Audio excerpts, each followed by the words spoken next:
Hi, I'm Kirk Kernut. And I'm Ashley Gordon. And go.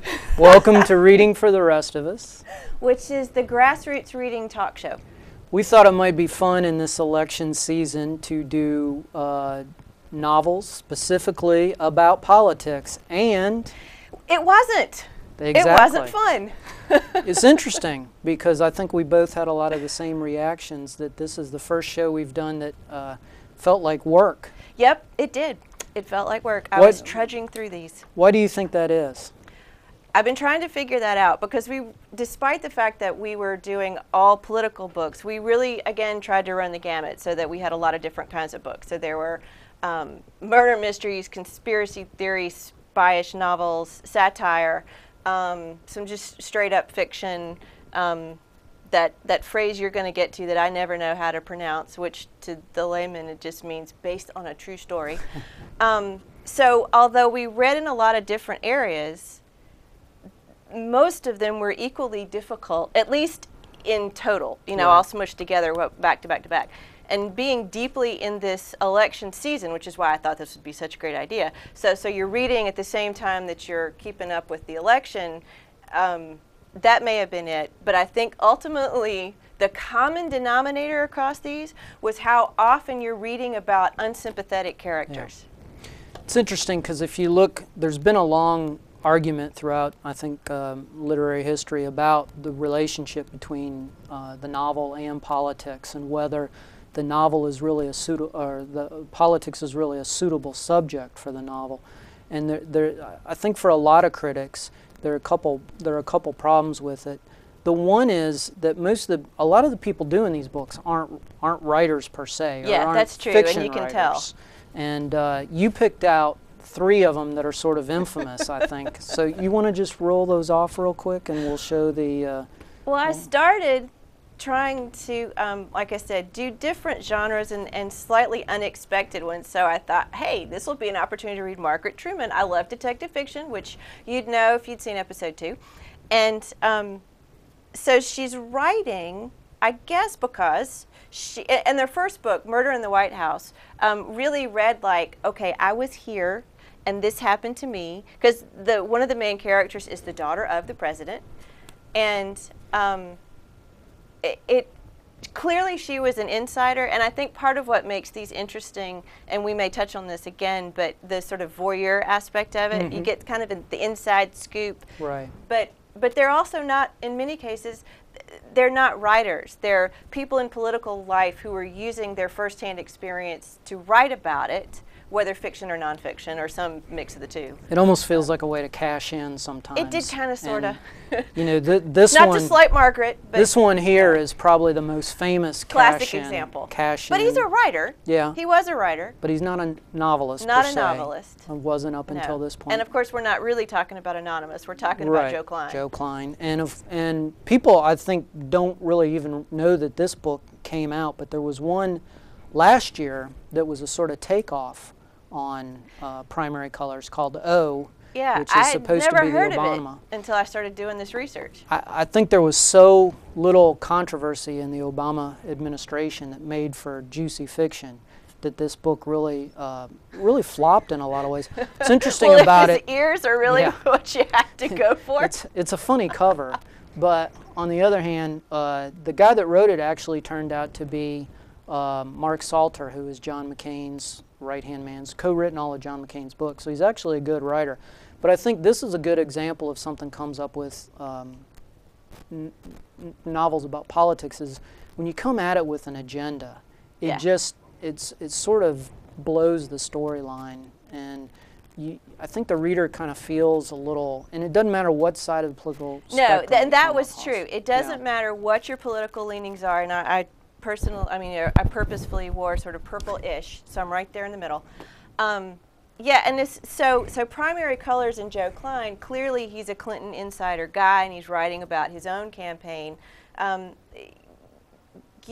then if he's writing about the other side. Right. I mean, you feel, I'm not sure manipulated, but buffeted, I think would be the word. It just keeps coming at you. Yeah. And at some point you think, can I just have a story? Mm-hmm. I just want a story. And not to say that they were all bad, because they weren't, and not to say that every book from beginning to end didn't have some points of enjoyment in it, because the Margaret Trumans, they really were sort of fun. Yeah. And they're kind of pulpy murder mysteries, and she kind of moves her way around D.C. And, I don't think you read them for great insight into not hers. The politics. And I don't even think with Primary Colors or I really do think they're sort of cash-ins, which is fine, and they're fun. Or the voyeurism. And exactly. I wanted to see what really happened Yeah. in the Clinton campaign. I think the other big challenge, though, and this is the one I have with political novels that are based on true stories, there's a genre, and this is the term that you were making fun of me for using, but I feel the need to validate. Professor speak. Exactly, I need to validate my credentials here. But there's a genre called the roman à clef, which is the novel that features fictional characters based on recognizably identifiable people. So when we read Primary Colors, we're not really caring about the characters, the fictional characters. We're caring about Bill Clinton. So there's a sense there that I think with political novels is, why bother to read the novel when you could read the real story? Why read fiction when you can read the true political story? I mean, there are umpteen exposés of Clinton by '96 when Primary Colors came out. Don't you think it comes down to the talent of the writer? Because in this one, so American Wife, no, keep Flip scrolling. too soon. Nope, you're good. American Wife. So the writer's very talented. Yeah. She's a very good writer, good novelist, had a reputation already established as a novelist, nothing to do with politics. She based this on an actual biography of Laura Bush, but she goes much further afield. On the one hand, it really read like a novel. Mm-hmm. You do get involved with the character. In the early stages, she's quite likable and very empathetic. And it's not so much that she becomes less likable toward the end, but she actually becomes less real. Yeah. The more the politics got infused and the more Sittenfeld, right? The more Sittenfeld seemed to be constrained by what we all knew to have happened, the less creative it became, Yeah. and the less inner monologue there was Right. for the main character. But I did find myself distracted because I'm thinking, well, did this really happen to Laura? Because I wasn't terribly familiar with her early biography. Yeah. I mean, I knew the librarian stuff. But so then I'd get distracted. Well, was this fiction or was it nonfiction? And so you don't have with the roman à clef, which to those of us who read and don't hear it, it looks like roman à clef. You do get somewhat distracted, I think, Mm-hmm. and it would be more fun as a reader to just read. Yeah. And kind of like you said, if I want to know about the Clintons, I'll read about the Clintons. So I think in the hands of a really skilled writer, which she is, She definitely is, for yeah. about the first 350 Mhm. pages, 500 pages, it was very, I enjoyed Yeah. it. I think the notion is, or the aspiration is, that because you have all these tools as a fiction writer to be able to get into people's minds, to be able to sort of explore the growth of their character much more than you really can in biography or in a political expose, that the hope there is that you're able to account for actions or emotions even more. Certainly the most famous roman à clef, and it's the most famous political American political novel, is Robert Penn Warren's All the King's Men, which, I don't think people still read this novel for beyond the fact that it's... For fun? Yeah, well, we'll talk about that in a second. Based on the story of Huey Long, the Kingfisher, the governor of Louisiana in the 30s, there was a time where I think this novel really did have the reputation, probably for almost 40 years, of being one of the very few American political novels that was able to take something real and make it literary, make it quote-unquote universal in the sense of exploring the notions of character. It's interesting. I think this is a great example of a novel that has aged poorly, probably in the last 25 to 30 years. Yeah, you've said that, and I would say, because I've got a different edition from the one, Yeah. I think from that one. So what I found most interesting about this one, Besides the size. yeah, is that they went back to the original manuscripts and a lot of the handwritten notes from Robert Penn Warren, and they looked, and as a former editor, you know, I had to think, okay, how do I really feel about this? So they looked at what the editor and the publisher had done, and particularly the changes they made that seemed to be sort of representative of the social mores of the time. Right. And put back a lot of what the author originally intended. So what was fascinating about this was really that question of how has it aged? Why did it age? Why did it become dated?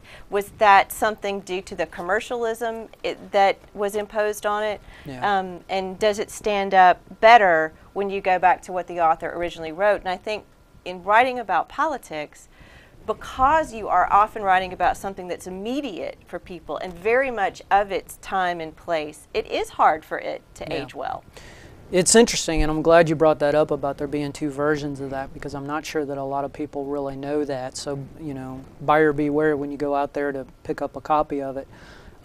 It was a guy named Neil Polk who was just passed away this summer at a relatively young age. Phenomenal scholar, textual scholar, did a lot of Faulkner stuff. And Mississippi guy, right? Right, Good right. Southerner. And very devoted Southerner. But he was roasted for putting out this new version. And Joyce Carol Oates was one of the people that really came out after him. I think that for as fascinating as the differences between the two books are, and they're pretty stunning. I mean, yeah, there's some big stuff. Like the main character's name is totally different. Right. No Willie Stark in this one. So the is it Stark or is it Jack Burden that's different? No, Stark. Now. Stark. That's what I had a momentary fear that I was spreading misinformation. That's true. But the problem is still the same. Is as you're reading this, are you reading it for the literary sort of invention on top of the true story, or are you coming at it because you're interested in what was the big deal about Huey Long in the 30s? It's kind of interesting because if you go back, this is one of maybe 7 or 8 novels that were based on Huey Long that came out after his assassination on up through really the mid to late 50s. People were just fascinated with this guy. And it really spoke to a political drive or a political fear in America of fascism. People don't remember this nowadays, but there was a point where Huey Long was kind of considered the American Mussolini. And it was all about the fear of the fear of political charisma, the fear of political character. And I think this is one of the ways in which this book does a little bit transcend the notion of we're just reading it for history, because he really can explore what is the attraction to this guy? How does he do all of his deals? How does he get things done? How does he grease the wheels? I think for most readers, what becomes a problem in getting through all the King's Men is there's this whole other aperture apparatus around the book of symbols and history and the meaning of history. A lot of that. Yeah, and it really reflects a time where that's when you were writing the great American novel. That's what you did. It smacks of the great American novel. Okay, but you said so there was the fear of his charisma at the time, which is fascinating because that is not what we're afraid of anymore. Right. And what I was reading with mostly modern novels, especially with primary colors, to some degree with An American Wife, and then this one, which is an American politics, but J.K. Rowling's book. It's all about charisma, and charismas are a very positive thing for a politician to have, and it seems to be almost the only thing they have that's genuine. Right. I mean, that was one of the other sort of common themes through all of these, is that there seems to always be some kind of secret that we're trying to, keep under wraps at all costs, including killing people. Right. Or the complete lack of core, and that it's the people that sort of follow them, they're all Pied Pipers, really. I think that's still the enigma of primary colors. Although I got to be honest with you, I've never met anybody who's read primary colors after about 1998. I think when the Monica Lewinsky scandal happened, everybody sort of put that book away and thought, it well, eclipsed what yeah, primary. exactly. Well, I wonder if 10 years from now, if Bill Clinton is no longer a major political figure, if people will go back to it, or if they really do have a limited shelf life, Yeah. and All the King's Men does turn out to be one of the few that survives. Well, the only way Bill Clinton's not going to be a major political figure is when Bill Clinton is dead. Which I think we're really pretty didn't mean well. to say. I think we're pretty well. Not wishing death on anybody. Know that, but and you know, you and I are both admire the man a lot. But it is funny how tenaciously he's sort of clung to his public identity. Well, we'll see if the politician lives longer than the books Right. about the politician. Yeah, I think that's an I interesting question. I honestly think that this is kind of a time capsule of a moment of idealism that really, you know, I was rereading Primary Colors just to try to remember what happened in it, and you know, pretty good summary of it is woman, woman, woman. You know, I mean, it's just, you know, it's kind of predictable in that way, but. I think it speaks to a moment in 1992 where people on the liberal side sort of had to come to grips with the fact that whatever idealism they had, aspirations they had for the baby boom generation, of which Clinton was the first elected president, that they were going to have to make some compromises and some bargains with the devil. Okay, so I wonder if that isn't part of what these books do, because one of the questions we were kind of batting around was, do books about politics bring people closer to politics? Yeah. Does it expose some kind of penury? Would that be the right word, or just avariciousness, Yeah. or just yuck about these people? But here's what I started to think after reading through all these. I don't think at this point any of us are surprised that these people are fallible. Right, right. I think we all know that our politicians on either side are human beings, and you know, they have moments of weakness, shall we say, and certainly failings. So I was wondering if do reading about this, and because part of why we read, I think most people, is to put ourselves in that character's place, to find an understanding with somebody other than ourselves. Yeah. Does reading Primary Colors, does reading American Wife, or any of these novels, does it somehow humanize their failings? Yeah. Rather than making us more cynical, is it possible, since we're already pretty aware that they're not saints?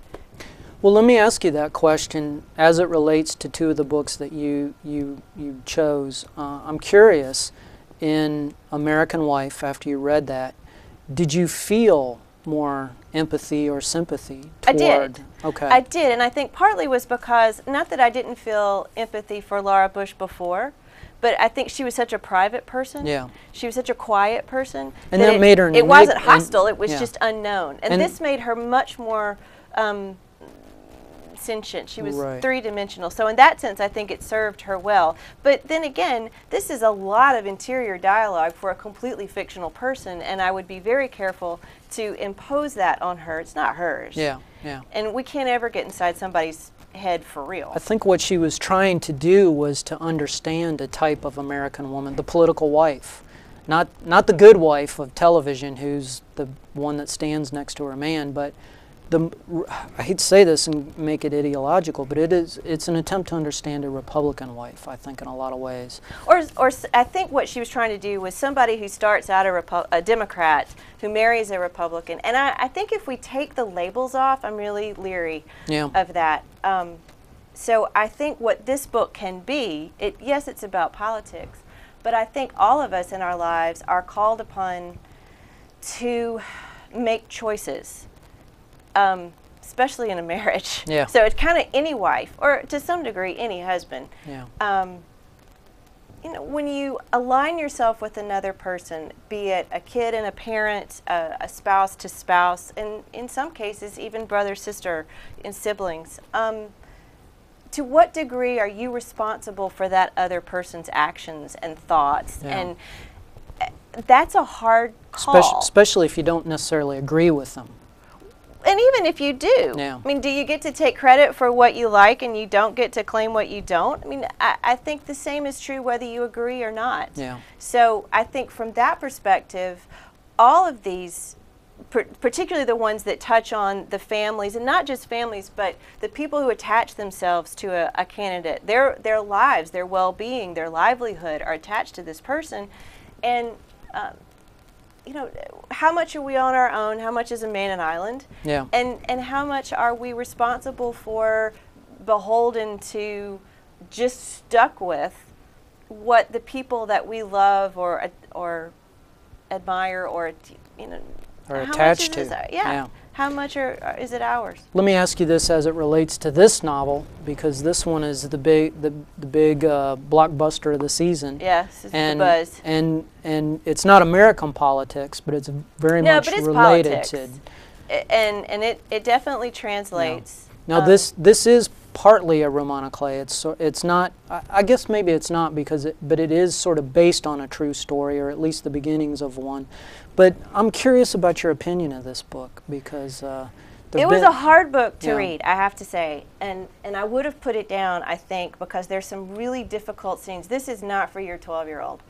The things that I love about J.K. Rowling's writing, and of course I've read all the Harry Potters more than once, the observations of humanity and our foibles and the things that make us human, she was spot on, and she had a little more leeway because she could say things that she couldn't in Harry Potter. So I recognized her writing. Some of the humor was there when there was any humor. Yeah. So there were moments where I laughed right out loud. Somebody described this, I read in one of the reviews, it was not a question of good versus evil, but funny versus evil, because there's not a lot of good. I mean, there are very few people in this book that you really wanted to hang out with. And she definitely had a social agenda. I saw an interview with her not long ago, and she was talking about when she lived off public support, and it's part of why she said she still lives in England and pays enormous taxes, because that's what kept her afloat. That's what financed the first the 5 early years days of writing of Harry Potter. the first Right, so book. she feels pretty strongly Yeah. about helping people and the social fabric. And so this book clearly has a social agenda, and it's not a happy one. Yeah. And you're not happy at the end. I kept reading all the way to the end thinking it will get better and I will feel a little better, and I just didn't. Yeah. But it's so wonderfully well written. I think you know, it's when you talk about how political books are going to end, you asked earlier, do they bring us closer to the politics? And I think, quite honestly, the answer today is no, because I think we're too cynical for it. In fact, one of the genres we were talking about that's related to this is the idea of the political conspiracy thriller, and sort of the popularity of books like David Baldacci's Camel Club series, which is led by a guy named Oliver Stone. You know, funny enough. But I think one of the things that it does is it feeds our notion that politics is about conspiracy.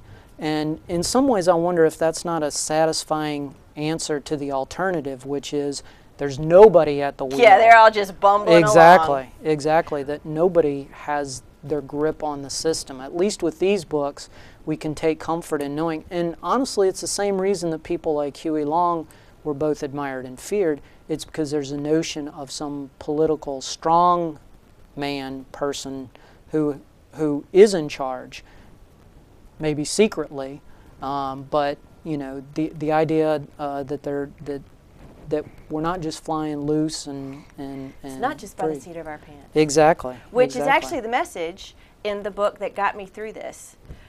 Because while I was slogging through all of these not terribly happy stories, I was listening to a book that I've read a couple of times, but wanted to hear instead of read. So I was doing them concurrently.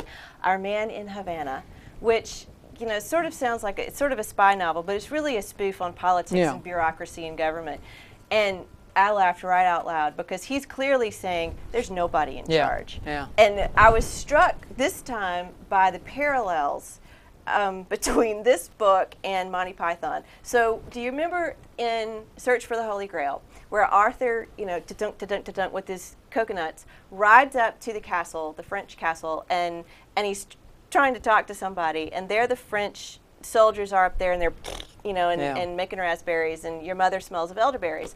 And Arthur's just completely befuddled and says, is there somebody else I could talk to? Well, that was sort of what I felt like. That's our man in Havana. Yeah. There are definitely scenarios in that where they're totally talking at cross purposes. Nobody's listening. Right. And you really, and then you look at all of these political books and politics in general, and sort of as the overwhelmed Arthur, you think, isn't there somebody else I could talk to? Yeah. Is this really it? Books like that really, and you know, it's kind of, there's a tradition of them. The movie Wag the Dog was based on a pretty good one. Yeah. We hadn't talked about movies at all, which is. But the idea is that what you're making fun of is the bureaucracy and the way that the institutions take over, and it becomes very fatalistic. It's almost like The Wire, where nobody is ever going to win or pull anything off. Which is exactly what happens at our man in Havana. Exactly. He's making all this stuff up, and suddenly everybody believes it and starts acting on it. And it's just done for laughs. So I think those are interesting sort of opposites, where you have the conspiracy where it's satisfying. Yeah, as somebody's in charge, but then the opposite of where every politician conspiracy and nobody's in charge. Exactly. And really, what you come down to is politics is all local. Yes. Thank you, Tip O'Neill, and the Rowling book really shows that too. But it's either performance art or farce, or both, and that's really what you come away with all of these. Yeah. We're going to wrap up by talking about one genre that surprisingly might surprise people, that actually there are political novels in, and that's young adult fiction. We don't necessarily think of kids as being interested in politics. But there is an interesting book that I read called Vote for Larry. I'm thinking you just wanted that cover. Well, that was my initial attraction. But I actually did get beyond into the entire thing. This is a book that is a sort of spoof of the 2004 election, and I think it dramatizes one of the other challenges of doing a political novel, is that when it's recent history, it's weird. Fictional versions of reading recent history, it messes with your sense of time. Oh, really? As I was reading this book, I kept thinking to myself, man, 2004 just seems like decades ago. Ages ago. So what was life in politics before Twitter? Right. But ultimately what these books do is encourage kids to be active and to be political. So we're going to wrap up on that note, and we'll be back again. And what's our next episode going to be on? Our next episode is a much happier place. That's right. It is Sense of Place, and it'll be a lot of fun. Great. So thank you very much, and in the meantime, read a good book.